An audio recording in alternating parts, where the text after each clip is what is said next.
வெளிப்படுத்தின சுவிசேஷம் 1வது அதிகாரம். சீக்கிரத்தில் சம்பவிக்க வேண்டியவைகளை நம்முடைய ஊழியக்காரர்கள் காண்பிக்கும் பொருட்டு தேவன் இயேசு கிறிஸ்துவுக்கு ஒப்புவித்ததும் இவர் தம்முடைய தூதனை அனுப்பி தம்முடைய ஊழியக்காரனான யோவானுக்கு வெளிப்படுத்தினதுமான விசேஷம். இவன் தேவனுடைய வசனத்தை குறித்து இயேசு கிறிஸ்துவை பற்றும் சாட்சிகளை குறித்தும் தாம் கண்ட யாவற்றையும் சாட்சியாக அறிவிக்கிறான்.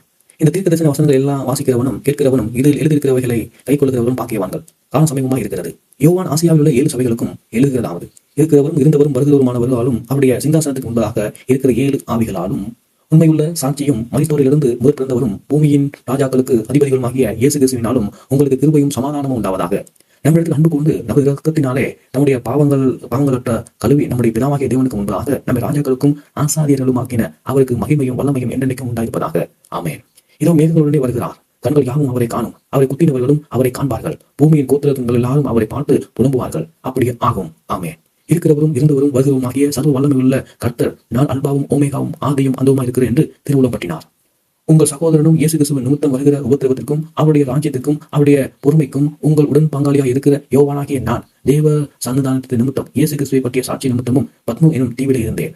கர்த்தருடைய நாளில் ஆவிக்குள்ளானேன். அப்பொழுது எனக்கு பின்னாலே எக்காலம் போன்ற பெரிதான ஒரு சத்தத்தை கேட்டேன். அது நான் அல்பாவும் ஓமேகாவும் முந்தினவரும் பிந்தினவுமா இருக்கிறேன். நீ காண்கிறதை ஒரு புஸ்தகத்தில் எழுதி ஆசியாவில் இருக்கிற எபேசி, சிமர்னா, பெர்கமு, தியத்ரா, சர்தை, பிலதெல்பியா, லவோதிக்கேயா என்னும் பட்டணங்களில் உள்ள 7 சபைகளுக்கு அனுப்பு என்று விளம்பினது. அப்பொழுது என்னுடனே பேசினதை பார்க்க திரும்பினேன். திரும்பின போது 7 பொன் குத்து விளக்குகளையும் அந்த 7 குத்து விளக்கு மத்தியில் நிலையாகிய தரித்து நீலை அங்கி தரித்து மார்பருகே பொற்கலசத்தை கட்டியிருந்த மனுஷகுமாரனுக்கு ஒப்பானவரையும் கண்டேன். அவருடைய சிரசும் மயிரும் வெண் பஞ்சை போலவும் உறைந்த மலையை போலவும் வெண்மையாயிருந்தது. அவருடைய கண்கள் அக்னி ஜுவாலை போல இருந்தது. அவருடைய பாதங்கள் உலை காலத்தில் காய்ந்த பிரகாசமான வெண்கலம் போல இருந்தது. அவருடைய சத்தம் பெரும் வெள்ளத்து இறைச்சலை போல இருந்தது. தமது வலது காலத்திலே 7 நட்சத்திரங்களை ஏந்தி கொண்டிருந்தார். அவர் வாயிலிருந்து இருபுறமும் கருக்குள்ள பட்டை புறப்பட்டது. அவருடைய முகம் வல்லமையாய் பிரகாசிக்கிற சூரியனை போல இருந்தது. நான் அவரை கண்டபோது செத்தவனைப் போல அவருடைய பாதத்தில் விழுந்தேன். அப்பொழுது அவர் தம்முடைய வலது காலத்தை என்மேல் வைத்து என்னை நோக்கி, பயப்படாதே, நான் முந்தினவரும் பிந்தினவரும் உயிரோடு இருக்கிறவருமா இருக்கிறேன். மறித்தேன், ஆனாலும் இதோ சதா காலங்களிலும் உயிரோடு இருக்கிறேன். ஆமென். நான் மரணத்துக்கும் பாதாளத்துக்கும் உரிய திறவுகோலை உடையவனாய் இருக்கிறேன். நீ கண்டவைகளையும் இருக்கிறவைகளையும் இவைகளுக்கு பின்பு சம்பவிப்பவைகளையும் எழுது. என் வலது காலத்தில் நீ கண்ட 7 நட்சத்திரங்களின் ரகசியத்தையும் 7 பொன் குத்து விளக்குகளின் ரகசியத்தையும் அந்த 7 நட்சத்திரங்களும் 7 சபைகளின் தூதர்களும் நீ கண்ட 7 குத்து விளக்குகளும் 7 சபைகளா. ஆமென். வெளிப்படுத்தின சுவிசேஷம் 2வது அதிகாரம். எபேசு சபையின் தூதனுக்கு நீ எழுத வேண்டியது என்னவெனில், 7 நட்சத்திரங்களை தம்முடைய வலது காலத்தில் ஏந்தி கொண்டு 7 பொன் குத்து விளக்குகளின் மத்தியிலே உலாவிக் கொண்டிருக்கிறவர் சொல்கிறதாவது, உன் கிரிகளையும் உன் பிரயாசத்தையும் உன் பொறுமையையும் நீ பொல்லாதவர்களை சகித்து கூடுமாறு இருக்கிறதையும் அப்போஸ்தலர்கள் அல்லாதவர்கள் தங்கள் அப்போஸ்தலர் என்று சொல்கிறதையும் நீ சோதித்து அவர்களை பொய்யரென்று கண்டறிந்ததையும் நீ சகித்துக் கொண்டிருக்கிறதையும் பொறுமையாக இருக்கிறதையும் என் நாமத்து நிமித்தம் இலைப்படையாமல் பிரயாசப்படுகிறதையும் அறிந்திருக்கிறேன். ஆனாலும் நீ ஆதியிலே கொண்டிருந்த அன்பை விட்டாய். உன் பேரில் எனக்கு குறை உண்டு. ஆகையால் நீ என்ன நிலையிலிருந்து விழுந்தாய் என்பதை நினைத்து மனம் திரும்பி ஆதியில் செய்த கிரியைகளை செய்வாயாக. இல்லாவிட்டால் நான் சீக்கிரம் இடத்தில் வந்து நீ மனம் திரும்பாத பட்சத்தில் உன் விளக்கு தண்டை அதனிடத்திலிருந்து நீக்கி விடுவேன். நான் வெறுக்குகிற நிக்கோலாய் மதஸ்தரின் கிரியைகளை நீயும் வெறுக்கிறாய். இது உன்னிடத்திலும் உண்டு. ஆவியான சபைகளுக்கு சொல்லுகிறதை காதுள்ளவன் கேட்க கடவான். ஏன் கொள்கிறவன் எவனோ அவனுக்கு தேவனுடைய பரதேசியின் மத்தியில் இருக்கிற ஜீவரட்சத்தின் கனியை புசிக்க கொடுப்பேன் என்று எழுது. சிமர்னா சபையின் தூதனுக்கு எழுத வேண்டியது என்னவென்றால், முந்தினவரும் பிந்தினவரும் மரித்தோரிலிருந்து பிழைத்தவருமானவர் சொல்லுகிறதாவது, உன் கிரியைகளையும் உன் உபத்திரவத்தையும் நீ ஐஸ்வர்யம் உள்ளவனாய் இருந்தும் உனக்கு இருக்கிற தரித்திரத்தை தங்கள் யூதர் என்று சொல்லியும் யூதராய் இராமல் சாத்தானுடைய கூட்டமாக இருக்கிறவர்கள் செய்யும் தூஷணத்தையும் அறிந்திருக்கிறேன். நீ படப்போகிற பாடுகளை குறித்து எவ்வளவும் பயப்படாதே. இதோ நீங்கள் சோதிக்கப்படும் பொருட்டு பிசாசானவன் உங்களை சிலரை காவலில் போடுவான். 10 நாள் உபத்திரவப்படுத்துவீர்கள். ஆகிலும் நீ மரண பரியந்தம் உண்மையா இரு, அப்பொழுது ஜீவ கிரீடத்தை உனக்கு தருவேன். ஆவியானவள் சபைக்கு சொல்லுகிறதை காதுள்ளவன் கேட்க கடவான். ஏன் கொள்கிறவன் 2ஆம் மரணத்தினால் சேதப்படுவதில்லை என்றெழுது. பெருகியம் சபை தூதனுக்கு எழுத வேண்டியது என்னவெனில், இருபுறம் கருக்குள்ள பட்டயத்தை உடையவர் சொல்லுகிறதாவது, உன் கிரியைகளையும் சாத்தானுடைய சிங்காசனத்தில் இருக்கிற இடத்திலிருந்து நீ குடியிருக்கிறதையும் நீ என் நாமத்தை கட்டிக் கொண்டிருக்கிறதையும் சாத்தான் கொண்டிருக்கிற இடத்திலே உங்களுக்குள்ளே எனக்கு உண்மையுள்ள சாட்சியாய் அந்திப்பா என்பவன் கொல்லப்பட்ட நாளிலும் என்னை பற்றும் விசுவாசத்தை நீ மறுதலியாமல் இருக்கிறதையும் அறிந்திருக்கிறேன். ஆகியும் சில காரியங்களை குறித்து உன் பேரில் எனக்கு குறை உண்டு. விக்கிரங்களுக்கு படைத்தவைகளை புசிப்பதற்கும் பேசித்தனம் பண்ணுகிறதுக்கும் ஏதுவான இடங்களை இஸ்ரவேல் புத்திரருக்கு முன்பாக போடும்படி பாலாக் என்பவனுக்கு போதகம் செய்த பெலியாமுடைய போதகத்தை கைக்கொள்கிறவர்கள் உன்னிடத்தில் உண்டு. அப்படியே நிக்கோலாய் மதஸ்தருடைய போதகத்தை கைக்கொள்கிறவர்களும் உன்னிடத்தில் உண்டு. அதை நான் வெறுக்கிறேன். நீ மனம் திரும்பு. இல்லாவிட்டால் நான் சீக்கிரமாக உன்னிடத்தில் வந்து உன் வாயின் பட்டயத்தாலே அவர்களோடு யுத்தம் பண்ணுவேன். ஆவியானவர் சபைக்கு சொல்லுகிறதை காதுள்ளவன் கேட்க கடவான். ஜெயம் கொள்கிறவனுக்கு நான் மறைவான மன்னாவை புசிக்க கொடுத்து அவனுக்கு வெண்மையான கால்களையும் அந்த கல்லின் மேல் எழுதப்படும் அதை பெறுகிறவன் என்று வேறொருவரும் அறியக்கூடாததுமாகிய புதிய நாமத்தை கொடுப்பேன் என்று எழுது. தியத்ரா சபை தூதனுக்கு எழுத வேண்டியது என்னவெனில், அக்னி ஜுவாலை போன்ற கண்களும் பிரகாசமான வெண்கலம் போன்ற பாதகம் உள்ள தேவகுமாரன் சொல்லுகிறதாவது, உன் கிரிகளையும் உன் அன்பையும் உன் ஊழியத்தையும் உன் விசுவாசத்தையும் உன் பொறுமையும் நீ முன்பு செய்த கிரிகளிலும் பின்பு செய்கிற கிரிகளும் அதிகமாக இருக்கிறதையும் அறிந்திருக்கிறேன். ஆகில் உன் பேரில் எனக்கு குறை உண்டு. ஏனென்றால் தன்னை தீர்க்கதரிசி என்று சொல்லுகிற எசபேல் எனும் ஸ்திரியானவள் என்னுடைய ஊழியக்காரர் வேசித்தனம் பண்ணவும் விக்கிரங்களுக்கு படைத்தவைகளை புசிக்கவும் அவர்களுக்கு போதித்து அவர்களை வஞ்சித்தபடி நீ அவர்களுக்கு இடம் கொடுக்கிறாய். அவர்கள் மனம் திரும்பாமதபடியாய் அவர்களுக்கு தவணை கொடுத்தேன். தன் வேசி மார்க்கத்தை விட்டு மனம் திரும்ப அவளுக்கு விருப்பமில்லை. இதோ நான் அவளை கட்டில் கிடையாக்கி அவளுடனே விபச்சாரம் செய்தவர்கள் தங்களுடைய கிரிகளை விட்டு மனம் திரும்பாவிட்டால் அவர்களையும் மிகுந்த உபத்திரவத்திலே தள்ளி அவருடைய பிள்ளைகளையும் கொல்லுவேன். அப்பொழுது நான் உள்ளந்திரியங்களையும் இருதயங்களையும் ஆராய்ந்து இருக்கிறேன். எல்லா சபைகளும் அறிந்து கொள்ளும். அன்றியும் உங்களில் ஒவ்வொருவனும் உங்கள் கிரிகளின்படி பலன் அளிப்பேன். தேத்ராவிலே இந்த போதகத்தை பற்றி கொள்ளாமலும் சாத்தானுடைய ஆழங்களில் என்று அவர்கள் சொல்லுகிறார்களே, அந்த ஆழங்களை அறிந்து கொள்ளாமல் இருக்கிற மற்றவர்களாகிய உங்களுக்கு நான் சொல்லுகிறதாவது, உங்கள் மேல் வேறே பாரத்தை சுமக்க மாட்டேன். உங்களுக்குள்ளானதை நான் வருமளவும் பற்றி கொண்டிருங்கள். ஏன் கொண்டு முடிவு பரிந்தும் என் கிரியைகளை கை கொள்கிறவன் எவனோ அவனுக்கு நான் என் பிதாவிடத்தில் அதிகாரம் பெற்றது போல ஜாதிகள் மேல் அதிகாரம் கொடுப்பேன். அவன் இரும்பு கோலால் அவர்களை ஆளுவான். அவர்கள் மண்பாண்டங்களைப் போல நொறுக்கப்படுவார்கள். விடிவெள்ளி நட்சத்திரத்தையும் அவனுக்கு கொடுப்பேன். ஆவியானவர் சபைக்கு சொல்லுகிறதை காதுள்ளவர் கேட்க கடவான் என்று எழுது. ஆமென். வெளிப்படுத்தின சுவிசேஷம் 3வது அதிகாரம். சர்வ சபையின் தூதனுக்கு எழுத வேண்டியது என்னவெனில், தேவனுடைய 7 ஆவிகளையும் 7 நட்சத்திரங்கள் உடையவன் சொல்லுகிறதாவது, உன் கிரியைகளை அறிந்திருக்கிறேன். நீ உயிருள்ளவன் என்று பெயர் கொண்டிருந்தும் செத்தவனாய் இருக்கிறாய். நீ விழித்துக் கொண்டு சாக்கிரத்துக்கு எதுவாக இருக்கிறவைகளை ஸ்திரப்படுத்து. உன் கிரியைகளை தேவனுக்கு முன்பாக நிறைவுள்ள வகைகளாக நான் காணவில்லை. ஆகையால் நீ பெற்றுக்கொண்ட வகைகளை நினைவு கூர்ந்து அதை கை கொண்டு மனம் திரும்பு. நீ விழித்திராவிட்டால் திருடனை போல உண்மையில் வருவேன். நான் உண்மையில் வரும் வேலையை அறியாதிருப்பாய். ஆனாலும் தங்கள் வஸ்திரங்களை அசுத்தப்படுத்த சில பேர் சந்தையில் உனக்குண்டு அவர்கள் பாத்திரவான்களாகாதபடியால் வெண் வஸ்திரம் தரித்து என்னோடு கூட நடப்பார்கள். ஜெயம் கொள்கிறவனவனோ அவனுக்கு வெண் வஸ்திரம் தரிக்கப்படும். ஜீவபுஸ்தகத்திலிருந்து அவனுடைய நாமத்தை நான் கிறுக்கி போடாமல் என் பிதா முன்பதாக அவனுடைய தூதர் முன்பதாகவும் அவனுடைய நாமத்தை அறிக்கை இடுவேன். ஆவியான சபைக்கு சொல்லுகிறதை காதுள்ளவர் கேட்க கடவான் என்று எழுது.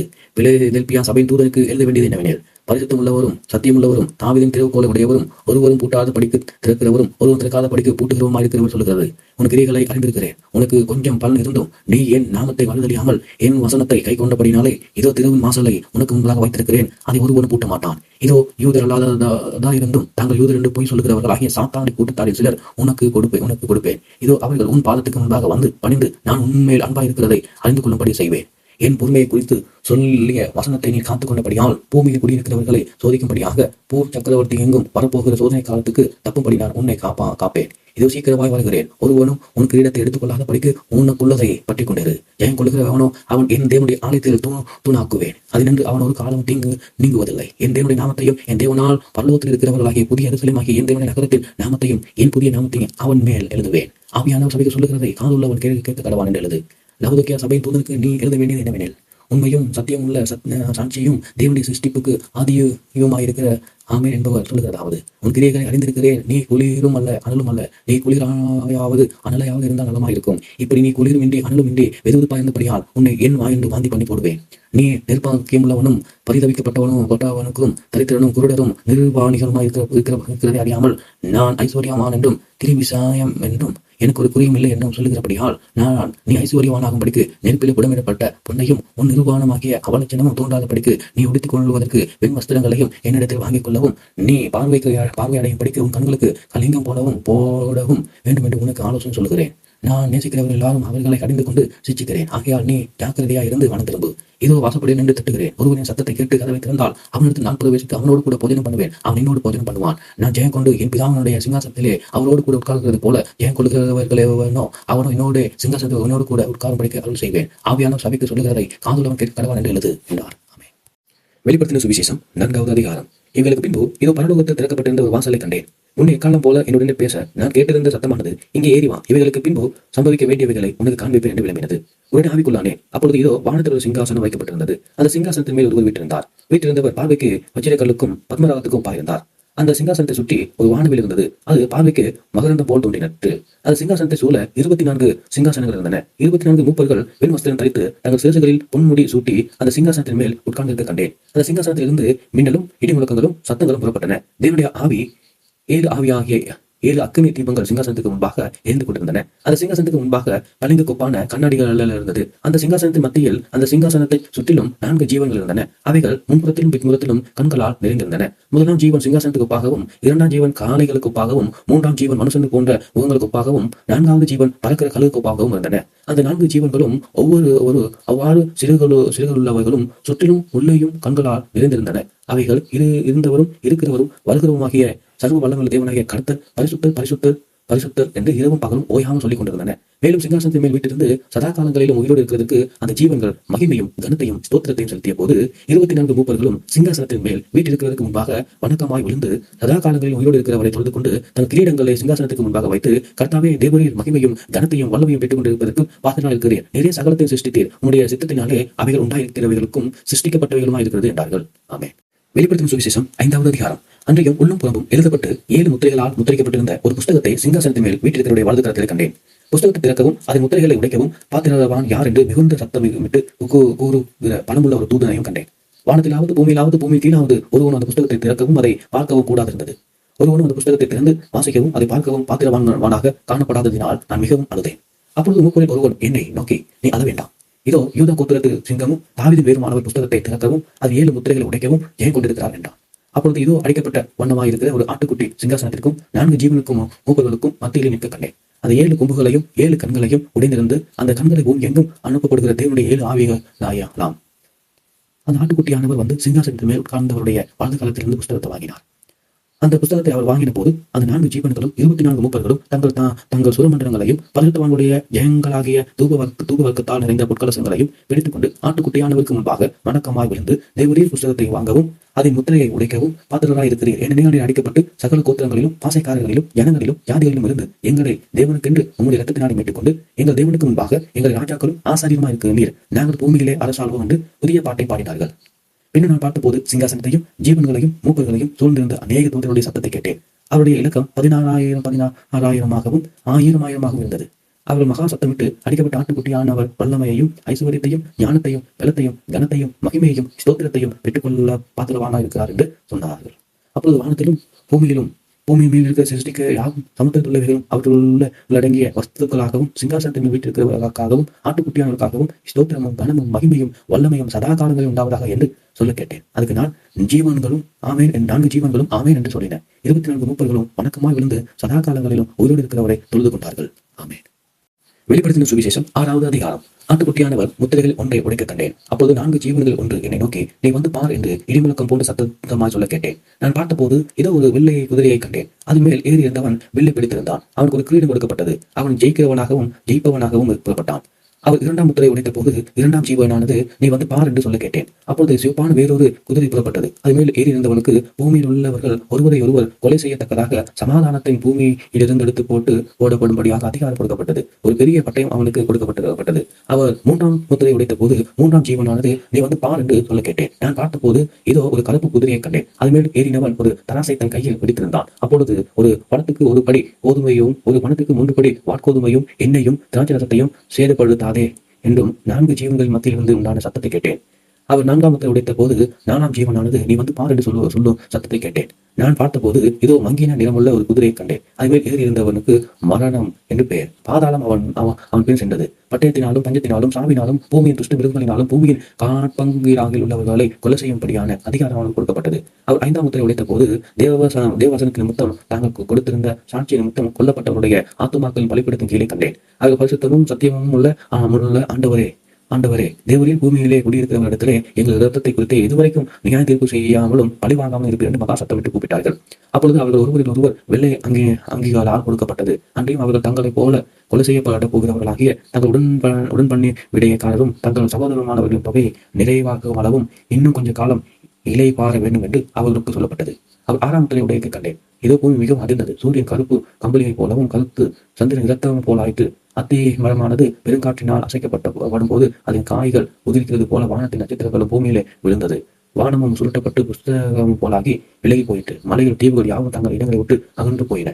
பூமியின் ராஜாக்களும் பெரியவர்களும் ஐஸ்வர்யவான்களும் சேனை தலைவர்களும் பலவான்களும் அடிமைகளும் யாவரும் சுயாதீனரும் யாவரும் பர்வதங்களிலே குகைகளிலும் கண்மலைகளிலும் ஒளிந்து கொண்டு பர்வதங்களையும் கண்மலைகளையும் நோக்கி, நீங்கள் எங்கள் மேல் விழுந்து சிங்காசனத்தின் மேல் வீட்டிற்குடைய முகத்திற்கும் ஆட்டுக்குட்டியானுடைய கோபத்திற்கும் எங்களை மறைத்துக் கொள்ளும். அவருடைய கோபம் அக்கினியின் மகா நாள் வந்துவிட்டது. யார் நிலைக்க கூடும் என்றார்கள்.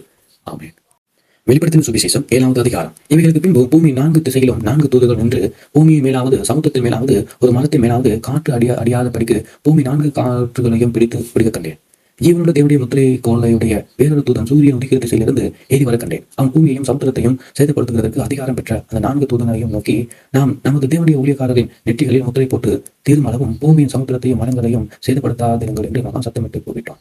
முத்திரை போடப்பட்டவர்கள் தொகையை சொல்ல கேட்டேன். இஸ்ரவேல் புத்திரருடைய சகல கோத்திரங்களிலும் முத்திரை போடப்பட்டவர்கள் இலக்கத்துக்கு 44,000 பேர். யூதா கோத்திரத்தில் முத்திரை போடப்பட்டவர்கள் 12,000. ரூபன் கோத்திரத்தில் முத்திரை போடப்பட்டவர்கள் 12,000. காத் கோத்திரத்தில் முத்திரை போடப்பட்டவர்கள் 12,000. அசேர் கோத்திரத்தில் முத்திரை போடப்பட்டவர்கள் 12,000. நப்தலி கோத்திரத்தில் முத்திரை போடப்பட்டவர்கள் 12,000. மனசே கோத்திரத்தில் முத்திரை போடப்பட்டவர்கள் 12,000. சிமியோன் கோத்திரத்தில் முத்திரை போடப்பட்டவர்கள் 12,000. லேவி கோத்திரத்தில் முத்திரை போடப்பட்டவர்கள் 12,000.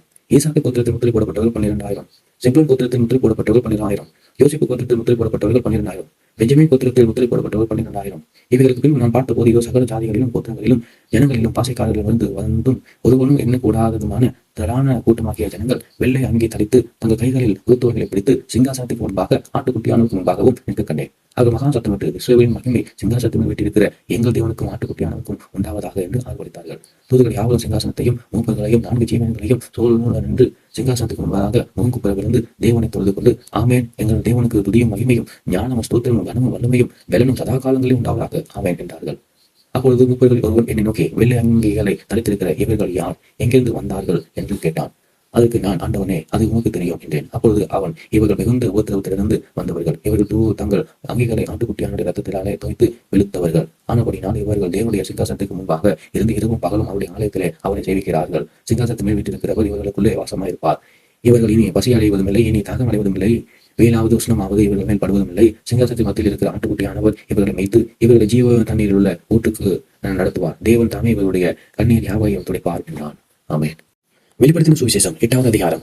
அவர் 7ஆம் முத்திரையை உடைத்த போது பரலோகத்தில் ஏறக்குறைய 1/2 மணி நேரம் அமைதல் உண்டாயிற்று. பின்பு தேவனுக்கு முன்பாக நிற்க 7 தூதர்களையும் கண்டேன். அவர்களுக்கு 7 காலம் கொடுக்கப்பட்டது. வேறொரு தூதர் வந்து தூபம் காட்டும் பொற்கலசத்தை பிடித்து பலிபீடத்தின் படியிலே நின்றான். சிங்காசனத்துக்கு முன்பதாக இருந்த பொற்பீடத்தின் மேலே சகல பரிசுத்தவான்களுடைய ஜெபங்களோடும் செலுத்தும்படியும் மிகுந்த தூப வர்க்கம் அவனுக்கு கொடுக்கப்பட்டது. அப்படியே பரிசுத்தவான்களுடைய ஜெயங்களோடும் செலுத்தப்பட்ட தூப வர்க்கத்தின் புகையானது தூதருடைய கையிலிருந்து தேவனுக்கு முன்பாக எழும்பிற்று. பின்பு அந்த தூதன் தூப கலசத்தை எடுத்து அதை பலிபீடத்தில் நெருப்பினாலே நிரப்பி பூமியிலே கொட்டின உடனே சத்தங்களும் இடிமுழக்கங்களும் மின்னல்களும் பூமி அதிர்ச்சிகளும் உண்டாயின. அப்பொழுது 7 காலம் உடைய 7 தூதர்கள் எக்காலம் ஊதுகிறதற்கு தங்கள் ஆயத்தப்படுத்தினார்கள்.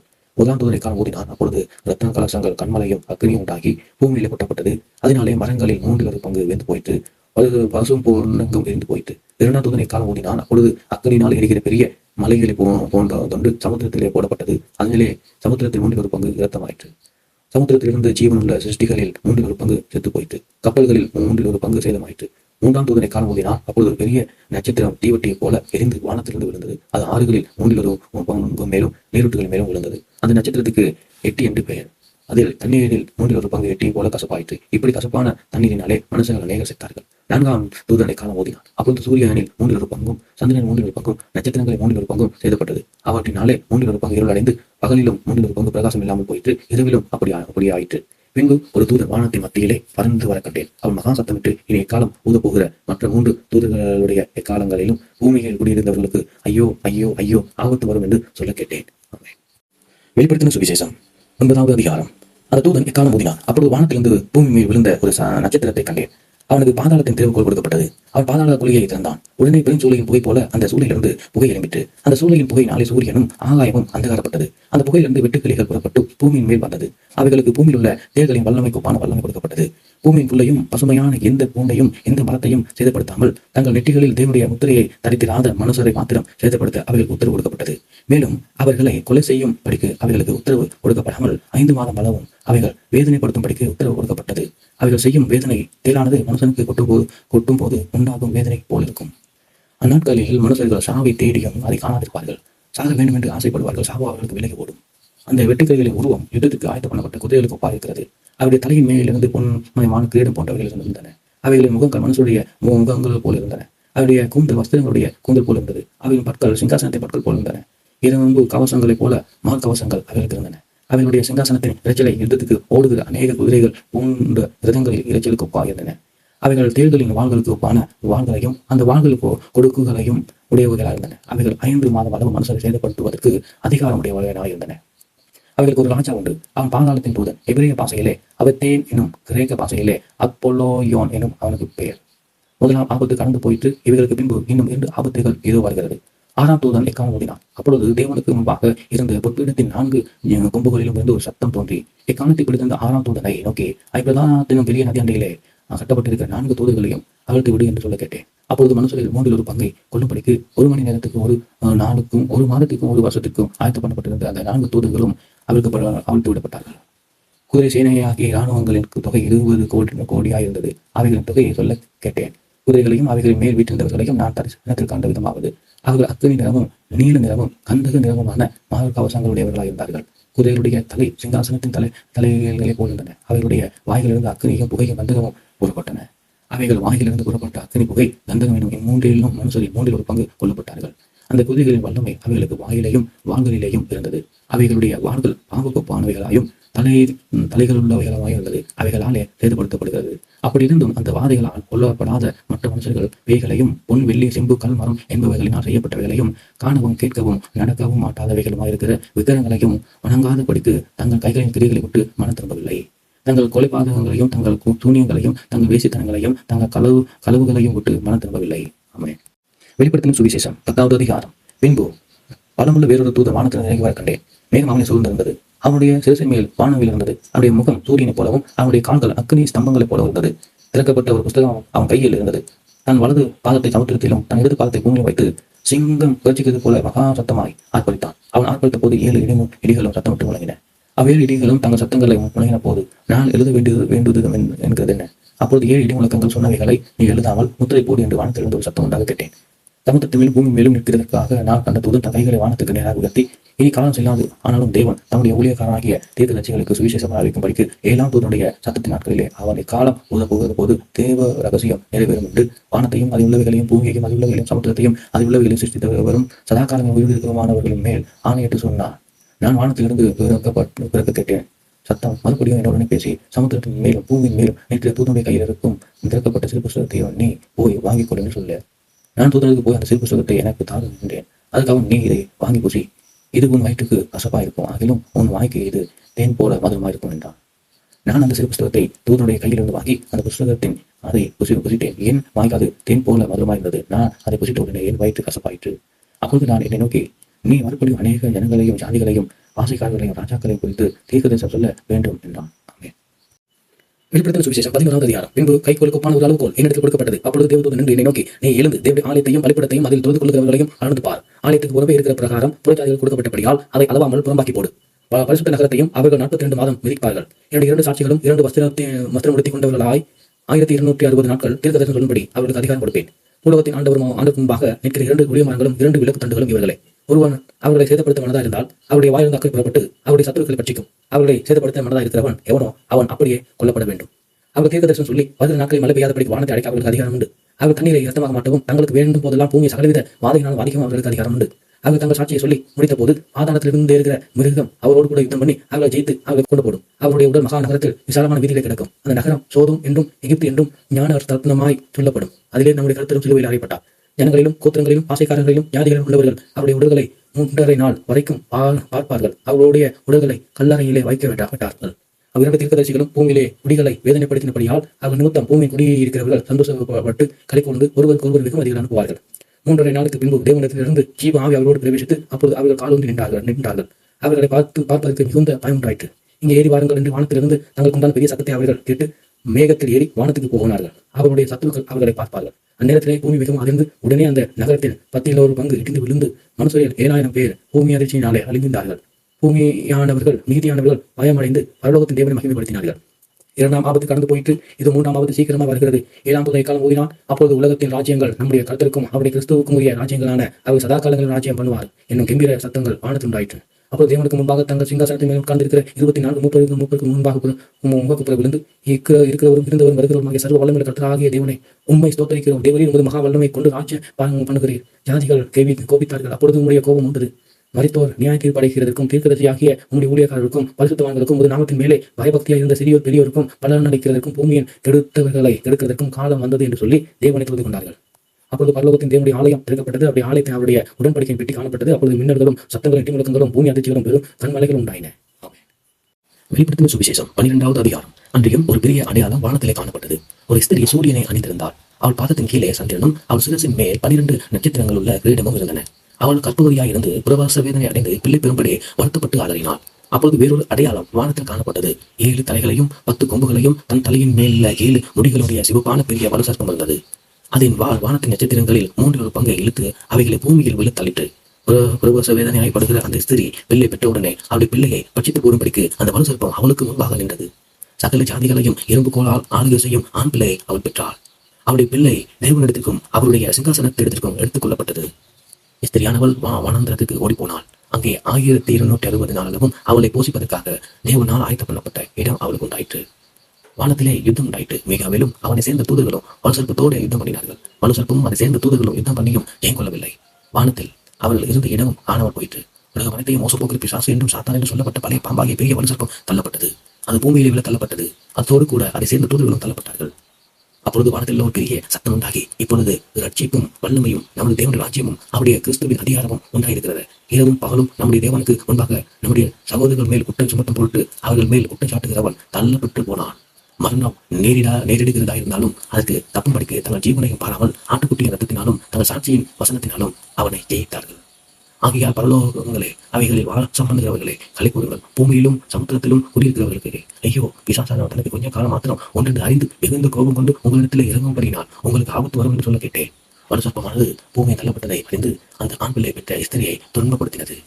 ஸ்திரியானவள் அந்த பாம்பின் முகத்திற்கு விலகி ஒரு காலங்களும் அரை காலங்களுமாக போஷிக்கப்படப்பட்டதாய் வனாந்திரத்தில் உள்ள தன் இடத்திற்கு பறந்து போகும்படிக்கு பெரும் கழுகின் 2 சிறகுகள் அவளுக்கு ஒடுக்கப்பட்டது.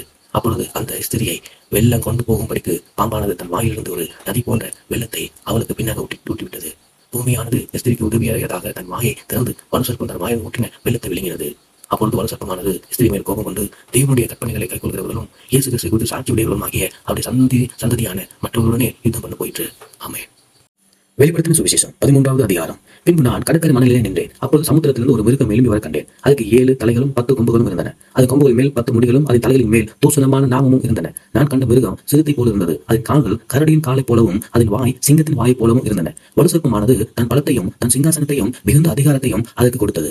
அதன் தலையிலிருந்து சாவுக்கு ஏதுவான காயப்பட்டிருக்க கண்டேன். ஆனாலும் சாவுக்கு ஏதுவான அந்த காயம் சுத்தமாக்கப்பட்டது. பூமியில் உள்ள யாவரும் ஆச்சரியத்தோடு அந்த மிருகத்தை பின்பற்றி அந்த மிருகத்திற்கு அப்படிப்பட்ட அதிகாரம் கொடுத்து வலுசர்ப்பத்தை வணங்கினார்கள். அல்லாமலும் மிருகத்துக்கு ஒப்பானவர் யார், அதனோடு யுத்தம் பண்ண கடவான் யார் என்று சொல்லி மிருகத்தையும் வணங்கினார்கள். பெருமையானவைகளையும் தூசணமானவைகளையும் பேசும் வாய் அதுக்கு கொடுக்கப்பட்டது. அல்லாமலும் 42 மாதம் யுத்தம் பண்ண அதுக்கு அதிகாரம் கொடுக்கப்பட்டது. அது தேவனை தூசிக்கும்படிக்கு தன் வாயை திறந்து அவருடைய நாமத்தையும் அவருடைய வாசஸ்தலத்தையும் பரலோகத்தில் வாசமாக இருக்கிறவைகளையும் தூசித்தது. மேலும் பரிசுத்தவான்களோடு யுத்தம் பண்ணி அவர்களை ஜெயிக்கும்படிக்கு அதுக்கு அதிகாரம் கொடுக்கப்பட்டதும் அல்லாமல் ஒவ்வொரு கோத்திரத்தின் மேலும் பாசைக்காரர் மேலும் ஜாதிகள் மேலும் அதுக்கு அதிகாரம் கொடுக்கப்பட்டது. உலக தோட்டம் முதல் அடிக்கப்பட்ட ஆட்டுக்குட்டியினுடைய ஜீவ புஸ்தகத்தில் எழுதப்பட்டிராத பூமி குடிகள் யாவரும் அதை வணங்குவார்கள். காதுள்ளவனவனோ அவன் கேட்க கடவான். சிறைப்படுத்தி கொண்டு போனவன் சிறைப்பட்டு போனவன், பட்டயத்தினாலே கொள்ளுகிறவன் பட்டயத்தினாலே கொல்லப்பட வேண்டும். பரிசுத்தவான்களுடைய பொறுமையையும் விசுவாசத்தையும் இதிலே விளங்கும். பின்பு வேறொரு மிருகம் பூமியிலிருந்து எழும்பி வர கண்டேன். அது ஒரு ஆட்டுக்குட்டிக்கு பார்க்க 2 கொம்புகளுடையதாக இருந்தது. வலுசர்ப்பத்தை போல பேசினது. அது முந்தின மிருகத்தின் அதிகாரம் முழுவதையும் அதன் முன்பாக நடைபெற்று சாவுக்கேதுவான காயம் சுத்தமாக்கம் அடைந்த முந்தின மிருகத்தை பூமியிலே அதன் குடிகளுக்கும் வணங்கும்படிக்கை செய்தது. அன்றையும் அது மனுஷருக்கு முன்பாக வானத்திலிருந்து பூமி மேல் அக்கினியை இறக்கப்பட்டதற்கான பெரிய அற்புதங்கள் நடைபெற்றது. மிருகத்திற்கு முன்பாக அந்த அற்புதங்களை செய்யும்படிக்கு தனக்கு கொடுக்கப்பட்ட சத்துவத்தினாலே பூமியின் குடிகளை மோசம் போக்கி பட்டயத்தினாலே காயப்பட்டு பெருத்த மிருகத்திற்கு ஒரு சுரூபம் பண்ண வேண்டும் என்று பூமி குடிகளுக்கு சொல்லிட்டு, மேலும் அம்மிருகத்தின் சொரூபம் பேசத்தக்கதாகவும் மிருகத்தின் சொரூபத்தை வணங்காத யாவரும் கொலை செய்யத்தக்கதாகவும் மிருகத்தின் சொரூபத்துக்கு ஆவியை கொடுக்கும்படிக்கு அதுக்கு சத்துவம் கொடுக்கப்பட்டிருந்தது. அது சிறியோர் பெரியோர் ஐஸ்வர்யவான் தரித்திரர் சுயாதீனர் அடிமைகள் இவர் யாவரும் தங்கள் வலது கையினாலாவது நெற்றியிலாவது ஒரு முத்திரையை பெரும் படிக்கும். அது மிருகத்தின் முத்திரையாவது அதன் நாமத்தை இலக்கத்தையாவது தரித்துக் கொள்கிறவர் தவிர வேறொருவன் கொள்ளவும் விற்கும் கூடாத படிக்கும் செய்தது. அது ஞானம், இதனால் ஞானம் விளங்கும். அந்த மிருகத்தின் இலக்கம் புத்தி உள்ளவன் கணக்கு பார்க்க கடவான். அது ஒரு மனுஷனுடைய இலக்கமாக இருக்கிறது. அதனுடைய இலக்கம் 666. ஆமென். வெளிப்படுத்தின சுவிசேஷம் 14வது அதிகாரம். பின்பு நான் பார்த்தபோது இதே சீயோன் மலையின் மேல் ஆட்டுக்குட்டியானவரையும் அவரோடு கூட அவருடைய பிதாவின் நாமம் தங்கள் நெற்றிகள் எழுதப்பட்டிருந்த 144,000 பேரை எனக்கு கண்டேன். அல்லாமலும் பெருவெள்ளம் இறைச்சலை போலவும் பலத்த இடிமுழக்கம் போலவும் ஒரு சத்தம் வானத்திலிருந்து உண்டாக கேட்டேன். நான் கேட்ட சத்தம் சுரமண்டலக்காரர் தங்கள் சுரமண்டலங்களை வாசிக்கிற ஓசையை போல் இருந்தது. அவர்கள் சிங்காசனத்துக்கு முன்பாகவும் 4 ஜீவன்களுக்கு முன்பாகவும் மூப்பர்களுக்கு முன்பாகவும் புதுப்பாட்டை பாடினார்கள். அந்த பாட்டு பூமியிலிருந்து மீட்டுக் கொள்ளப்பட்ட 144,000 பேரை அல்லாமல் வேறொருவரும் கற்றுக்கொள்ளக்கூடாது இருந்தது. ஸ்திரிகளினாலே தங்களை கரைப்படுத்தாதவர்கள் இவர்களே, கற்புள்ளவர்கள் இவர்களே, ஆட்டுக்குட்டியானவர்கள் எங்கே போனாலும் அவரை பின்பற்றுகிறவர்கள் இவர்களே. இவர்கள் மனுஷரிலிருந்து தேவனுக்கும் ஆட்டுக்குட்டியானவருக்கும் முதற் பலனாக மீட்டுக் கொள்ளப்பட்டவர்கள். இவருடைய வாயிலே கபடம் காணப்படவில்லை. இவர்கள் தேவனுடைய சிங்காசனத்துக்கு முன்பாக நாசம் இல்லாதவர்களாக இருக்கிறார்கள். பின்பு வேறொரு தூதன் வானத்திலிருந்து மத்தியிலே பார்க்க கண்டேன். அவர் பூமியிலே வாசம் பண்ணுகிற சகல ஜாதிகளுக்கும், கோத்திரத்தாருக்கும், பாசைக்காரருக்கும், ஜனக்கூட்டத்தாருக்கும் அறிவிக்கத்தக்கதாக நித்திய சுவிசேஷத்தை உடையவனாய் இருந்து மிகுந்த சத்தமிட்டு தேவனுக்கு பயந்து அவரை மகிமைப்படுத்துங்கள், அவர் நியாய தீர்ப்பு கொடுக்கும் வேலை வந்தது. வானத்தையும் பூமியையும் சமுத்திரத்தையும் நீரூற்றுகளையும் உண்டாக்கினவரையே தொழுது கொள்ளுங்கள் என்று கூறினார்.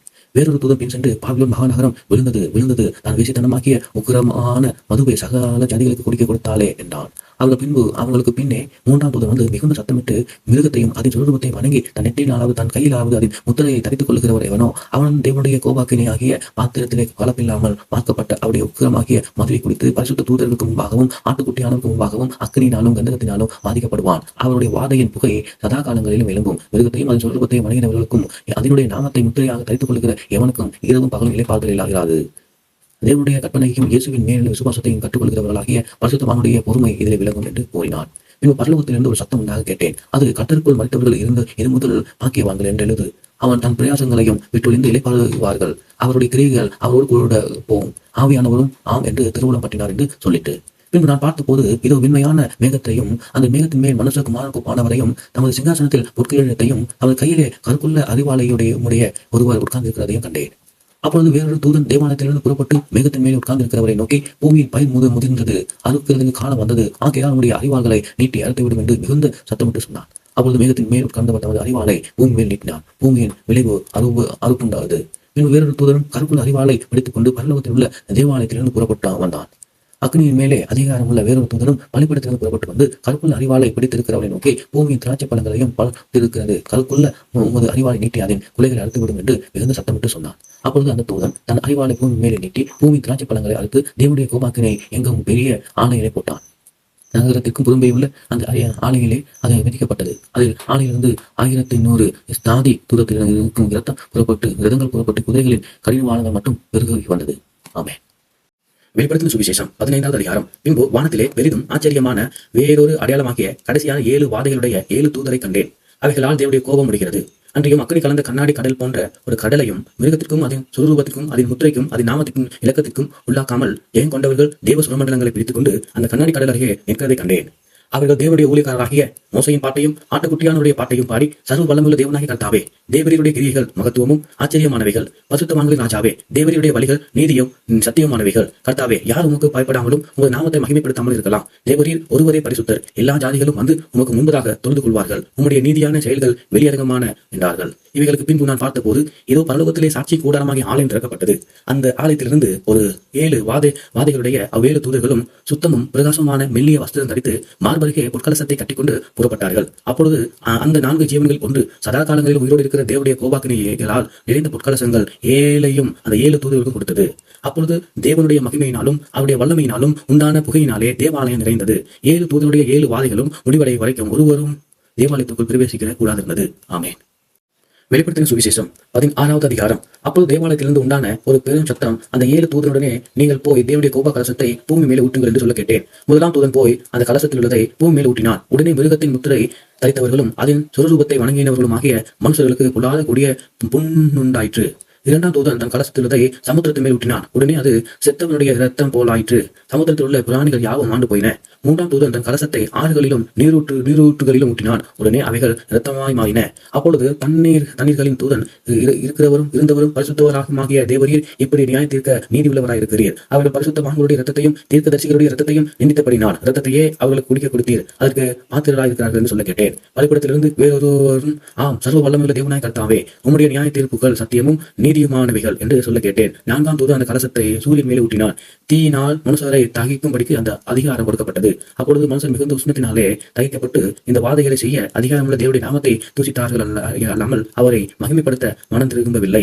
5ஆம் தூதன் தன் கலசத்தை மிருகத்துடைய சிங்காசனத்தின் மேல் ஊட்டினான். அப்பொழுது அதன் ராஜ்யம் இருளடைந்து அவர்கள் வருத்தத்தினாலே தங்கள் நாவுகளை கடித்துக் கொண்டு தங்கள் வருத்தங்களாலும் தங்கள் புண்களாலும் பரலோகத்தின் தேவனை தூசித்தார்களே அல்லாமல் தங்கள் கிரியைகளை விட்டு மனம் திரும்பவில்லை. 6ஆம் தூதன் தன் கலசத்திலுள்ளதை ஐபிரதாத் பெரிய நதியின் மேல் ஊட்டினான். அப்பொழுது சூரியன் உதிக்கும் திசையத்திலிருந்தும் ராஜாக்களுக்கு வழி ஆயத்தப்படும்படி அந்த நதியின் தண்ணீர் பற்றி போயிற்று. அப்பொழுது வலசர்ப்பத்தின் வாயிலும் மிருகத்தின் வாயிலும் கள்ள தீர்க்கதரிசியின் வாயிலும் இருந்து தவறுகளுக்கு ஒப்பான 3 அசுத்த ஆவிகள் கூறப்பட்டு வர கண்டேன். அவைகள் அற்புதங்களை செய்கிற பிசாசுகளின் ஆவிகள். அவைகள் பூலோகம் எங்கும் உள்ள ராஜாக்களை சர்வ வல்லமுள்ள தேவனுடைய மகா நாளில் நடக்கும் யுத்தத்துக்கு கூட்டி சேர்க்கும்படிக்கு புறப்பட்டு போகிறது. இதோ திருடனைப் போல வருகிறேன். தன் மான காக்கப்படாத படிக்கு நிர்வாணமாய் நடத்தாத படிக்கு விழித்துக் கொண்டு தன் வஸ்திரங்களை காத்துக் கொள்ளுகிறவன் பாக்கியவான். அப்பொழுது எபிரேய பாஷையிலே அர்மகெதோன் எனப்பட்ட இடத்திலே அவைகள் கூட்டி சேர்த்தான். 7ஆம் தூதன் தன் கலசத்தில் உள்ளதை ஆகாயத்திலே ஊற்றினான். அப்பொழுது பரலோகத்தில் ஆலயத்தில் உள்ள சிங்காசனத்திலிருந்து ஆயிற்று என்று சொல்லுகிற பெரும் சத்தம் பிறந்தது. சத்தத்துக்கும் இடி முழக்கங்களும் மின்னல்களும் உண்டாயின. பூமி மிகவும் அதிர்ந்தது. பூமியின் மேல் மனுஷர் உண்டான நான் முதற்கொண்டு அப்படிப்பட்ட பெரிய அதிர்ச்சி உண்டானதில்லை. அப்பொழுது மகாநகரம் 3 பங்காக பிரிக்கப்பட்டது. புறஜாதிகளுடைய பட்டணங்கள் விழுந்தன. மகா பாபிலோனுக்கு தேவனுடைய முக்கியமான கோபாக்கினை மதுவுள்ள பாத்திரத்தை குடிக்கும்படிக்கு அது அவர்களுக்கு முன்பாக நினைப்பூட்டப்பட்டது. தீவுகள் யாவும் அகன்று போயின. பருவதங்கள் காணாமல் போயின. தாளாந்து நிறைந்த பெரிய கண்மலையும் வானத்திலிருந்து மனுஷர் மேல் விழுந்து அந்த மலையினாலே உண்டான வாதை நிமித்தமும் மனுஷர் தேவனை தூசித்தார்கள். அந்த வாதை மகா கொடியதாயிருந்தது. ஆமென். வெளிப்படுத்தின சுவிசேஷம் 17ஆவது அதிகாரம்.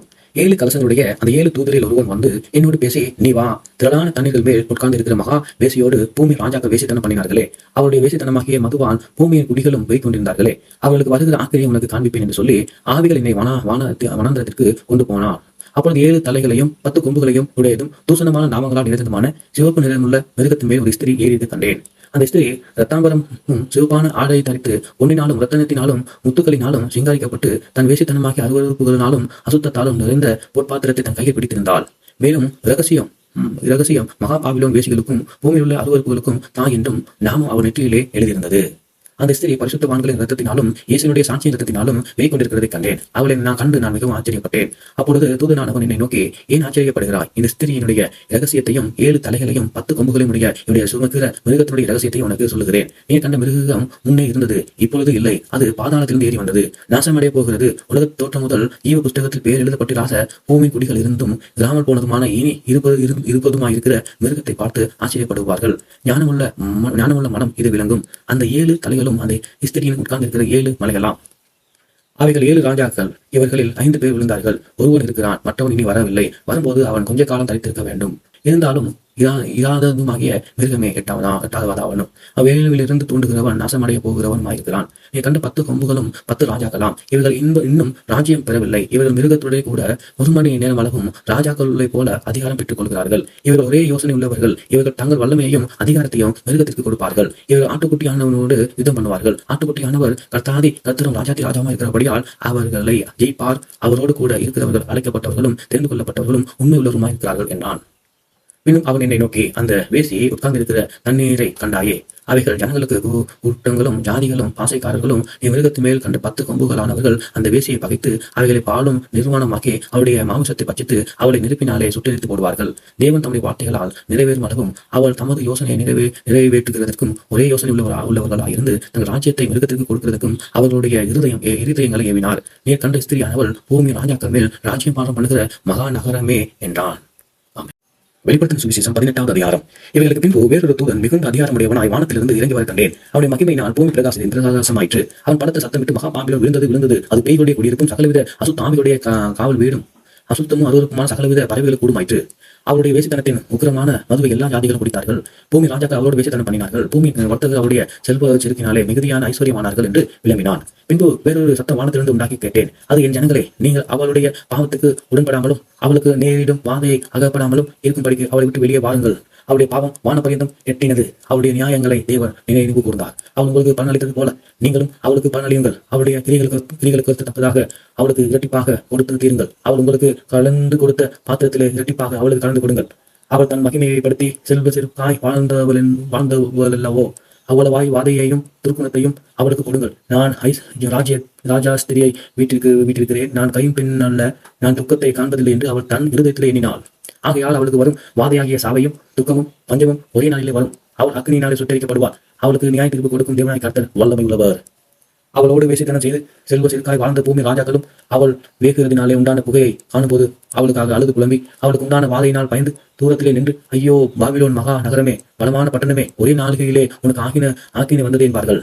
பூமி வர்த்தகர்களும் தங்கள் சரக்குகளாகிய பொன்னையும் வெள்ளியையும் ரத்தினங்களையும் முத்துகளையும் சல்லாவையும் இரத்தாம்பரத்தையும் பட்டாடைகளையும் சிவப்பாடைகளையும் சகலவித வாசனை கட்டைகளையும் தந்தத்தினால் செய்திருக்கிற சகலவித வஸ்துக்களையும் விலை உயர்ந்த மரத்தினால் வெண்கலத்தினாலும் இரும்பினாலும் வெள்ளை கல்களினாலும் செதுக்கியிருக்கிற சகலவித வஸ்துக்களையும் லவங்கப்பட்டை தூப வர்க்கங்களையும் தைலங்களையும் சாம்பிராணிகளையும் திராட்சரசங்களையும் எண்ணெய்களையும் மெல்லிய மாவையும் கோதுமையும் மாடுகளையும் ஆடுகளையும் குதிரைகளையும் ரதங்களையும் அடிமைகளையும் மனசுடைய ஆத்துமாக்களை இனி கொள்வாரில்லாதபடியால் அவர்கள் அழுது புலம்புவார்கள்.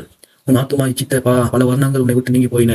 கொள்மையானவைகளும் சம்பிரமானவைகளும் உன்னை விட்டு நீங்கி போயின. நீ அவைகளை இனி காண்பதில்லை. இப்படிப்பட்டவைகளை கொண்டு வர்த்தகம் பண்ணி அவர்களால் ஐஸ்வர்யமானவர்கள் அவளுக்கு உண்டான வாதையினால் பயந்து தூரத்திலே நின்று ஐயோ சாலாவும் இரத்தம்பரமும் சிவப்பும் அடைய தரித்து பொன்னினாலும் ரத்தனத்தினாலும் முத்துக்களினாலும் சிங்காரித்திருக்கிறதுமான மகாநகரமே, ஒரு நாளிலே இவ்வளவு ஐஸ்வர்யமும் இருந்து போயிட்டு என்று சொல்லி அழுது துக்கிப்பார்கள். மாலுமிகள் யாவரும் கப்பல்கள் யாத்திரை பண்ணுகிறவர்கள் யாவரும் கப்பலாலும் சமுத்திரத்தினாலும் தொழில் செய்ய யாவரும் தூரத்திலே நின்று அவள் வேகிறதினால் உண்டான புகையை பார்த்து இது மகா நகரத்துக்கு ஒப்பான நகரம் உண்டோ என்று சத்தமிட்டு தங்கள் தலைகள் மேல் புலிகளை போட்டுக்கொண்டு ஐயோ மகா நகரமே, சமுத்திரத்திலே கப்பல்களுடைய அனைவரும் இவளுடைய உச்சிதமான சம்பூர்ணத்தினாலே ஐஸ்வர்யமானவர்களே, ஒரு நாளிலே இவள் பாழாய் போனாலே என்று அழுது துக்கித்து கோலமிடுவார்கள். பரலோகமே, பரிசுத்தவான்களாகிய அப்போஸ்தலர்களே, தீர்க்கதரிசிகளே, அவளை குறித்து களி கூறுங்கள். உங்கள் நிமித்தம் தேவன் அவளை நியாயத்தீர்த்தார் என்று தூதன் சொன்னான். அப்பொழுது பலமுள்ள தூதன் ஒருவன் பெரிய இயந்திர கல்லை எடுத்து சமுத்திரத்திலே எரிந்து இப்படியே பாபிலோன் மகாநகரம் வேகமாய் தள்ளுண்டு இனி ஒருபோதும் காணப்படாமல் போகும். சுரமண்டலக்காரரும் கீதவாக்கியக்காரரும் நாதசுரக்காரரும் எல்லா எக்காலக்காரருமானவர்களுடைய சத்தம் இனி உன்னிடத்தில் கேட்கப்படுவதும் இல்லை. எந்த தொழிலும் இனி உன்னிடத்தில் காணப்படுவதும் இல்லை. எந்த சத்தம் இனி உன்னிடத்தில் கேட்கப்படுவதும் இல்லை. வெளிச்சம் இனி உன்னிடத்தில் பிரகாசிக்கிறதும் இல்லை.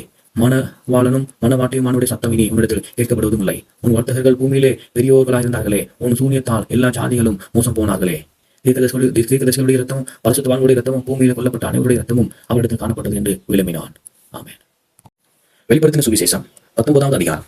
இவைகளுக்கு பின்பு பரலோகத்தில் திரளான ஜனக்கூட்டம் இருக்கிற ஆரவாரத்தை கேட்டேன். அவர்கள் அல்லேலுயா, ராஜ்யமும் மகிமையும் கனமும் வல்லமையும் நம்மை தேவனாகிய கர்த்தருக்கே உரியது. அவருடைய நியாய தீர்ப்புகள் சத்தியமும் நீதியுமானவைகள். தன் வேசித்தனத்தினால் பூமியை கெடுத்த மகா வேசிக்கு அவர் நியாய தீர்ப்பு கொடுத்து தம்முடைய ஊழியக்காரரின் இரத்தத்துக்காக அவரிடத்தில் பழி வாங்கினாரே என்றார்கள். மறுபடியும் அவர்கள் அல்லேலுயா என்று சொல்லி ஆர்ப்பரித்தார்கள். அவர்களுடைய புகை என்றென்றைக்கும் எழும்புகிறது என்றார்கள். 24 மூப்பர்களும் 4 ஜீவன்களும் வானக்கமாய் விழுந்து ஆமே அல்லேலுயா என்று சொல்லி சிங்காசனத்தின் மேல் வீட்டிற்கும் தேவனை தொழுது கொண்டார்கள். மேலும் நமது தேவனுடைய ஊழியக்காரரே, அவருக்கு பயப்படுகிற சிறியோரும் பெரியோருமானவர்களே, நீங்கள் யாவரும் அவரை துதியுங்கள் என்று ஒரு சத்தம் சிங்காசனத்திலிருந்து பிறந்தது.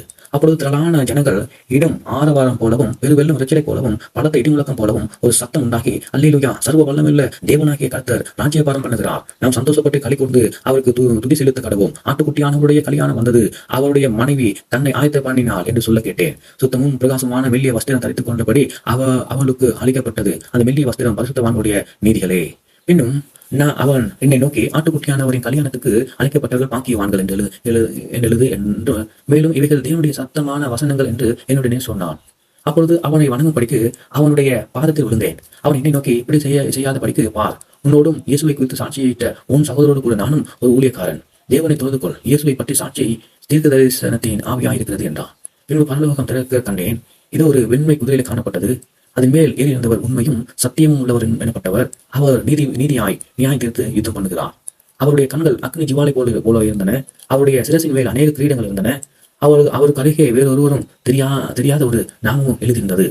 இரத்தத்தில் துவைக்கப்பட்ட வஸ்திரத்தை தரித்திருந்தார். அவருடைய நாமம் தேவனுடைய வார்த்தை என்பதே. பரலோகத்தில் உள்ள சேனைகள் வெண்மையும் சுத்தமான மெல்லிய வஸ்திரத்தை தரித்தவர்களாய் வெள்ளை குதிரைகளின் மேல் ஏறி அவருக்கு பின் சென்றார்கள். புற ஜாதிகளை வெட்டும்படிக்கு அவருடைய வாயிலிருந்து கூர்மையான பட்டயம் புறப்படுகிறது. இரும்பு கோலால் அவர்களை அரசாளுவார். அவர் சர்வ வல்லமையுள்ள தேவனுடைய கூடாரமாகிய மதுவால் ஆலையை மிதிக்கிறார். ராஜாதி ராஜா கர்த்தாதி கர்த்தர் எனும் நாமம் அவருடைய வஸ்திரத்தின் மேல் அவருடைய தொடையின் மேல் எழுதப்பட்டிருந்தது. பின்பு ஒரு தூதன் சூரியனில் நிற்க கண்டேன். அவன் வானத்தின் மத்தியில் பறக்கிற சகல பறவைகளையும் பார்த்து, நீங்கள் ராஜாக்களின் மாம்சத்தையும் சேனை தலைவர்களின் மாம்சத்தையும் பலவான்களின் மாம்சத்தையும் குதிரைகளின் மாம்சத்தையும் அவர்கள் மேல் ஏறி இருக்கிறவர்களின் மாம்சத்தையும் சுயாதீனர் அடிமைகள் சிறியோர் பெரியோர் இவர்கள் எல்லாருடைய மாம்சத்தையும் பட்சிக்கும்படிக்கு மகா தேவன் கொடுக்கும் விருந்துக்கு கூடி வாருங்கள் என்று மிகுந்த சத்தத்தோடு கூப்பிட்டான். பின்பு மிருகமும் பூமி ராஜாக்களும் அவருடைய சேனைகளும் குதிரைகள் மேல் ஏறி இருக்கிறவர்களோடும் அவருடைய சேனையோடும் யுத்தம் பண்ணும் படிக்கு கூடி வர கண்டேன். அப்பொழுது மிருகம் பிடிக்கப்பட்டது. மிருகத்தின் முன்பாக செய்த அற்புதங்கள், அதன் முத்திரையை தரித்திருந்தவர்களையும் அதன் சுரூபத்தை வணங்கினவர்களையும் மோசம் போக்கின கள்ள தீர்க்கதரிசிகளையும் கூட பிடிக்கப்பட்டான். இருவரும் கண்டனம் வருகிற அத்தனை கடலிலே உயிரோடு தள்ளப்பட்டார்கள். மற்றவர்கள் குதிரை மேல் ஏறினவர்களுடைய வாயிலிருந்து புறப்படுகிற பட்டயத்தால் கொல்லப்பட்டார்கள். அவர்களுடைய மாம்சத்தினாலே பறவைகள் யாவும் திருப்தி அடைந்தன. ஆமென். வெளிப்படுத்தின சுவிசேஷம் 20வது அதிகாரம். ஒரு தூதன் பாதாளத்தின் திறவுகோலையும் பெரிய சங்கிலியையும் தன் கையிலே பிடித்துக் கொண்டு வானத்திலிருந்து இறங்கி வர கண்டேன். பிசாசு என்றும் சாத்தான் என்றும் சொல்லப்பட்ட பழைய பாம்பாகிய வலுசிற்பத்தை அவன் பிடித்து அதை 1000 வருஷம் அளவு கட்டி வைத்து அந்த 1000 வருஷம் நிறைவேறும் வரைக்கும் அது ஜனங்களை மோசம் போக்காதபடிக்கு அதை பாதாளத்தின் தள்ளி அடைத்து அதன் மேல் முத்திரை போட்டான். அதற்கு பின்பு அது கொஞ்ச காலம் விடுதலையாக வேண்டும். அன்றையும் நான் சிங்காசனங்களை கண்டேன். அவை மேல் உட்கார்ந்தவர்கள் நியாய தீர்ப்புக்கு கொடுக்கும்படி அவர்களுக்கு அதிகாரம் அளிக்கப்பட்டது. இயேசுவை பற்றிய சாட்சி நிமித்தமும் தேவனுடைய வசனத்து நிமித்தமும் சிரச்சேதம் பண்ணப்பட்டவருடைய ஆத்துமாக்களையும் மிருகத்தாயாவது அதன் சொரூபத்தையாவது வணங்காமலும் தங்கள் நெற்றியிலாவது தங்கள் கைகளிலாவது அதன் முத்திரை தரித்துக் கொள்ளாமலும் இருந்தவர்களையும் கண்டேன். அவர்கள் உயிர்த்த கிறிஸ்துவோடு கூட 1000 வருஷம் அரசாண்டார்கள். மரணமடைந்த மற்றவர்கள் தங்கள் 1000 வருஷம் முடிவு அளவும் உயிரடையவில்லை. இதுவே முதலாம் உயிர்த்தெழுதலுக்கு பங்குள்ளவன் ஆவான், பாக்கியவான், பரிசுத்தவான்களுமாய் இருக்கிறான். இவர்கள் மேல் 2ஆம் மரணத்துக்கு அதிகாரம் இல்லை. இவர்கள் தேவனுக்கும் கிறிஸ்துவுக்கும் முன்பாக ஆசாரியராயிருந்து அவரோடு கூட 1000 வருஷம் அரசாடுவார்கள். அந்த 1000 வருஷம் முடிந்த போது சாத்தான் தன் காவலில் இருந்து விடுதலையாகி பூமி 4 திசையிலும் உள்ள ஜாதிகளாகிய கோகையும் மகாகோகையும் மோசம் போகும்படிக்கு அவருடைய யுத்தத்துக்கு கூட்டிக் கொள்ளும்படிக்கு புகப்படுவான். அவருடைய தொகை கடற்கரை மணலத்தனையாயிருக்கும். அவர்கள் பூமி எங்கும் பரம்பி பரிசுத்தவானுடைய பாளையத்தையும் பிரியமான நகரத்தையும் வளைத்துக் கொண்டார்கள். அப்பொழுது தேவனால் வானத்திலிருந்து அக்கினி இறங்கி அவர்களை பட்சித்து போட்டது. மேலும் அவர்களை மோசம் போக்கின பிசாசானவன் மிருகமும் கள்ள தீர்க்கதரிசிகளுமாயிருக்கிற இடமாகிய அக்கினியும் கந்தகமும் கடலிலே தள்ளப்பட்டான். அவர்கள் இரவும் பகலும் சதா காலங்களில் வாதிக்கப்படுவார்கள். பின்பு நான் பெரிய வெள்ளை சிங்காசனத்தையும் அது மேல் வீட்டிருக்கிறவரை கண்டேன். அவருடைய சமூகத்திலிருந்து பூமியும் வானமும் அகன்று போயின. அவைகளுக்கு இடம் காணப்படவில்லை. மரித்தோராகிய சிறியோரும் பெரியோரையும் தேவனுக்கு முன்பாக நிற்க கண்டேன். அப்பொழுது புஸ்தகம் திறக்கப்பட்டன. ஜீவ புஸ்தகம் எனும் வேறொரு புஸ்தகம் திறக்கப்பட்டது. அப்பொழுது அந்த புஸ்தகத்தில் எழுதப்பட்டவர்களின்படியே மரித்தோர் தங்கள் கிரியைகளுக்கு தக்கதாக நியாயத்தீர்ப்படைந்தார்கள். சமுத்திரத்தின் தன்னிலும் மரித்தோரை ஒப்புவித்தது. மரணமும் பாதாளமும் தங்களில் மரித்தோரை ஒப்புவித்தது. யாவரும் தங்கள் கிரியையின்படி நியாய தீர்ப்பு அடைந்தார்கள். அப்பொழுது மரணம் பாதாளமும் அக்கினி கடலிலே தள்ளப்பட்டன. இது 2ஆம் மரணம். ஜீவ புஸ்தகம் எழுதப்பட்டவனாக காணப்படாதவனும் அவன் அக்கினியினாலே தள்ளப்பட்டான். ஆமென். வெளிப்படுத்தின சுவிசேஷம் 21வது அதிகாரம். பின்பு நான் புதிய வானத்தையும் புதிய பூமியையும் கண்டேன். முந்தின வானமும் முந்தின பூமியும் ஒளிந்து போயின, சமுத்திரமும் இல்லாமல் போயிற்று. யோவானாகிய நான் புதிய எருசலேமாகிய பரிசுத்த நகரத்தை தேவனிடத்தில் நின்று பரலோகத்தை விட்டு இறங்கி வர கண்டேன். அது தன் புருஷனுக்காக அலங்கரிக்கப்பட்ட மணவாட்டியை போல் ஆயத்தமாக்கப்பட்டிருந்தது. மேலும் பரலோகத்திலிருந்து உண்டான ஒரு பெரும் சத்தத்தை கேட்டேன். அது இதோ மனுஷரிடத்தில் தேவனுடைய வாசஸ்தலம் இருக்கிறது. அவரிடத்திலே அவர் வாசமாயிருப்பார். அவர்களும் அவருடைய ஜனமாயிருப்பார்கள். தேவன் தாமே அவர்களோடு கூட இருந்து அவர்களுடைய தேவனாயிருப்பார். அவருடைய கண்ணீர் யாவையும் தேவன் துடைப்பார். இனி மரணமும் இல்லை, துக்கமும் இல்லை, அழுதலும் இல்லை, வருத்தமும் இல்லை. முந்தினவைகள் ஒளிந்து போயின என்று விளம்பினது. சிங்காசனத்தின் மேல் வீட்டிருக்கிறவர் இதோ நான் சகலத்தையும் புதிதாக்குகிறேன் என்றார். பின்னும் அவர் இந்த வசனங்கள் சத்தியமும் உண்மை உள்ளவைகள், இவைகளை எழுது என்றார். அன்றையும் அவர் என்னை நோக்கி, ஆயிற்று, நான் அல்பாவும் ஓமேகாவும் ஆதியும் அந்தமாயிருக்கிறேன். தாகமாயிருக்கிறவனுக்கு நான் ஜீவ தண்ணீர் ஊற்றில் இலவசமாய் கொடுப்பேன். ஜெயம் கொள்கிறவன் எல்லாவற்றையும் சுதந்திரித்துக் கொள்வான். நான் அவன் தேவனாயிருப்பேன், அவனை குமாரனாயிருப்பான். பயப்படுகிறவர்களும் அவிசுவாசிகளும் அருவருப்பானவர்களும் கொலைபாதகரும் விபச்சாரக்காரரும் சூனியக்காரரும் விக்கிர ஆராதனைக்காரரும் பொய்யர் அனைவரும் 2ஆம் மரணமாகிய அக்னியும் கந்தகமும் எரிகிற கடலில் பங்கடைவார்கள் என்றார். பின்பு கடைசியான 7 வாதைகளால் நிறைந்த 7 கலசங்களுடைய அந்த 7 தூதரின் ஒருவர் என்னிடத்தில் வந்து, நீ இங்கே வா, ஆட்டுக்குட்டியானுடைய மனைவியாகிய மணவாட்டியை உனக்கு காண்பிக்கிறேன் என்று சொல்லி பெரிதும் உயரமான ஒரு பர்வதத்தின் மேல் என்னை ஆவியிலே கொண்டு போய் தேவனுடைய மகிமையை அடைந்த எருசலேமாகிய பரிசுத்த நகரம் பரலோகத்தை விட்டு தேவனிடத்திலிருந்து இறங்கி வருவதை எனக்கு காண்பித்தான். அதன் பிரகாரம் மிகவும் விலை உயர்ந்த இரத்தினங்களை போலவும் பளிங்கோங்கின் ஒளியுள்ள வஜ்ரக்கல்லை போலவும் இருந்தது. அது பெரிதும் உயரமாயிருந்தது. கிழக்கே 3 வாசல்கள், வடக்கே 3 வாசல்கள், தெற்கே 3 வாசல்கள், மேற்கே 3 வாசல்கள் ஆக 12 வாசல்களும் இருந்தன. வாசல்களில் அருகே 12 தூதர்கள் இருந்தார்கள். அந்த வாசல் மேல் இஸ்ரவேல் சந்ததியாராகிய 12 கோத்திரத்தாருடைய நாமங்கள் எழுதப்பட்டிருந்தன. நகரத்தின் மத்தியிலும் 12 அஸ்திவார கற்களும் அவர்கள் மேல் ஆட்டுக்குட்டியானுடைய 12 அப்போஸ்தலரின் 12 நாமங்கள் பதித்திருந்தன. என்னோடு பேசினவன் நகரத்தை, அதன் வாசலையும் அதன் மதிலையும் அளக்கிறதுக்கு ஒரு பொற்கோலை பிடித்திருந்தான். அந்த நகரம் சதுரமாயிருந்தது. அதன் அகலம் நீளம் சமமாயிருந்தது. அவன் அந்த கோலினால் நகரத்தை அளந்து அது 12,000 அளவாயிருந்தது. அது நீளம் அகலம் உயரம் சமமாயிருந்தது. அவன் அதன் மதிலை அளந்த போது அது தூதனுடைய அளவாகிய மனுஷ அளவின்படியே 144 மூலமாயிருந்தது. அதன் மதில் வஜ்ரக்கல் கட்டப்பட்டிருந்தது. நகரம் தெளிந்த பளிங்குக்கு ஒப்பான சுத்த பொன்னாயிருந்தது. நகரத்து மதில்கள் அஸ்திவாரங்கள் சகலவித இரத்தினங்களினாலும் அலங்கரிக்கப்பட்டிருந்தன. முதலாம் அஸ்திவாரம் வஜ்ரக்கல், 2வது இந்திரநீலம், 3வது சந்திரகாந்தம், 4வது மகரதம், 5வது கோமேதகம், 6வது பத்மராகம், 7வது சுவர்ண ரத்தினம், 8வது படிகப்பிச்சை, 9வது புஷ்பராகம், 10வது வஜ்ர வைடூரியம், 11வது சூனீரம், 12வது சுகந்தி. இவைகளே இவ்விரண்டு வாசல்களும் 12 முத்திரைகளாயிருந்தன. ஒவ்வொரு வாசலும் ஒவ்வொரு முத்திரைகளாயிருந்தது. நகரத்தின் வீதி தெளிவுள்ள பளிங்கு போல சுத்தமாய் பொன்னாயிருந்தது. அதிலே தேவாலயத்தை நான் காணவில்லை. சர்வ வல்லமையுள்ள தேவனாய் கர்த்தரும் ஆட்டுக்குட்டியானவருமே அதற்கு ஆலயம். நகரத்துக்கு வெளிச்சம் கொடுக்க சூரியன் சந்திரன் அதற்கு வேண்டியதில்லை. தேவனுடைய மகிமையே அதை பிரகாசித்து ஆட்டுக்குட்டியானவரே அதற்கு விளக்கு. ரட்சிக்கிறதற்கு ஜனங்கள் அதன் வெளிச்சத்திலே நடப்பார்கள். பூமியின் ராஜாக்கள் தங்கள் மகிமையும் கனத்தையும் அதற்குள்ளே கொண்டு வருவார்கள். அங்கே இராக்காலம் இராதபடியால் அதன் வாசல் பகலில் அடைக்கப்படுவதே இல்லை. உலகத்தினுடைய மகிமையும் கனத்தையும் அதற்குள்ளே கொண்டு வருவார்கள். தீட்டுள்ளதும் அருவருப்பானதையும் பொய்யையும் நடப்பிக்கிறதுமாகிய ஒன்றும் அதில் பிரவேசிக்கிறதில்லை. ஆட்டுக்குட்டியானவரின் ஜீவ புஸ்தகத்தில் எழுதப்பட்டவர்கள் மாத்திரமே அதிலே பிரவேசிப்பார்கள். ஆமென். வெளிப்படுத்தின சுவிசேஷம் 22வது அதிகாரம். பின்பு பளிங்கை போல தெளிவான ஜீவ தண்ணீர் உள்ள சுத்தமான நதி தேவனும் ஆட்டுக்குட்டியானவரும் இருக்கிற சிங்காசனத்திலிருந்து புறப்பட்டு வருகிறதை எனக்கு காண்பித்தான். நகரத்து வீதியில் மத்தியிலும் நதியின் இரு கரையிலும் 12 விதமான கனிகளை தரும் ஜீவ விருட்சம் இருந்தது. அது மாதந்தோறும் தான் கனியை கொடுக்கும். அந்த விருட்சத்தின் இலைகள் ஜனங்கள் ஆரோக்கியம் அடைகிறதுக்கு ஏதுவானவைகள். இனி ஒரு சாபமும் இராது. தேவனும் ஆட்டுக்குட்டியானவரும் இருக்கிற சிங்காசனம் அதில் இருக்கும். அவருடைய ஊழியக்காரர் அவரை சேவித்து அவருடைய சமூகத்தை தரிசிப்பார்கள். அவருடைய நாமம் அவருடைய நெற்றியில் இருக்கும். அங்கே காலம் இராது. விளக்கும் சூரியனுடைய வெளிச்சமும் அவர்களுக்கு வேண்டியதில்லை. தேவனாய் கர்த்தரே அவர்கள் மேல் பிரகாசிப்பார். அவர்கள் சதா காலங்களிலும் அரசாளுவார்கள்.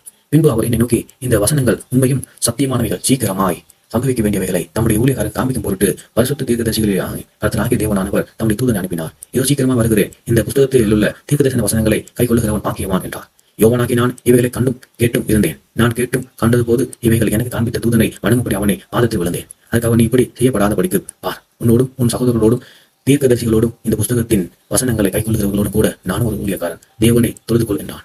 இன்னும் அவர் என்னை நோக்கி, இந்த புத்தகத்தில் தீர்க்கதரிசன வசனங்களை முத்திரை போட வேண்டாம், காலம் சமீபமாக இருக்கிறது. அநியாயம் செய்கிறவன் இன்னும் அநியாயம் செய்யட்டும், அசுத்தமாக இருக்கிறவன் இன்னும் அசுத்தமாக இருக்கட்டும், நீதியுள்ளவன் இன்னும் நீதி செய்யட்டும், பரிசுத்தம் உள்ளவன் இன்னும் பரிசுத்தமாக இருக்கட்டும். இதோ சீக்கிரமாய் வருகிறேன். அவனுடைய கிரியைகளின்படி அவனுக்கு நான் அளிக்கும் பலன் என்னோடு கூட வருகிறது. நான் அல்பாவும் ஓமிகாவும் ஆதியும் அந்தவும் முந்தினவரும் பிந்தினவருமான இருக்கிறேன். ஜீவ விருட்சத்தின் மேல் அதிகாரம் உள்ளவர்களுக்கும் வாசஸ்தலங்கள் வழியாய் நகரத்துக்கு பிரவேசிப்பதற்கும் அவருடைய கற்பனைப்படி செய்கிறவர்கள் பாக்கியவான்கள். நாயிகளும் சூனியக்காரரும் விபச்சாரக்காரரும் கொலைபாதகர்களும் விக்கிர ஆராதனைக்காரரும் பொய்யை விரும்பி அதன்படி செய்கிற யாவரும் புறம்பே இருப்பார்கள். சபைகளில் இவைகளை உங்களுக்கு சாட்சியாக அறிவிக்கும்படிக்கு இயேசுவாகி நான் என் தூதனை அனுப்பினேன். நான் தாவீதின் வேரும் சந்ததியும் பிரகாசம் உள்ள விடிவெள்ளி நட்சத்திரமாய் இருக்கிறேன் என்றார். ஆவியும் மனமாட்டியும் வா என்கிறார்கள். கேட்கிறவனும் வா என்பானாக. தாகமாய் இருக்கிறவன் வர கடவான். விருப்பமுள்ளவன் ஜீவ தண்ணீர் இலவசமாக வாங்கிக் கொள்ள கடவான். இந்த புத்தகத்தில் தீர்க்க தரிசன வசனங்களை கேட்கிற யாவரும் நான் சாட்சியாக எச்சரிக்கிறதாவது, ஒருவன் இவைகளோடு கூட எதையாகிலும் கூட்டினால் இந்த புத்தகத்தில் எழுதியிருக்கிற வாதை தேவன் அவன் மேல் கூட்டுவான். ஒருவன் இந்த தீர்க்க தரிசன புத்தகத்தின் வசனங்களுக்கு உங்களிருந்து எதையாக எடுத்து போட்டால் ஜீவ புத்தகத்திலிருந்து பரிசுத்த நகரத்திலிருந்தும் இந்த புத்தகத்தில் எழுதப்பட்ட அவைகளிலிருந்தும் அவருடைய பங்கை தேவன் எடுத்து போடுவார். இவைகளை சாட்சியாக அறிவிக்கிறார். மெய்யாகவே நான் சீக்கிரமாய் வருகிறேன் என்றார். ஆமென். கர்த்தராகிய இயேசுவே வாரும். நம்முடைய கர்த்தராகிய இயேசு கிறிஸ்துவின் கிருபை உங்கள் அனைவரோடு கூட இருப்பதாக. ஆமென்.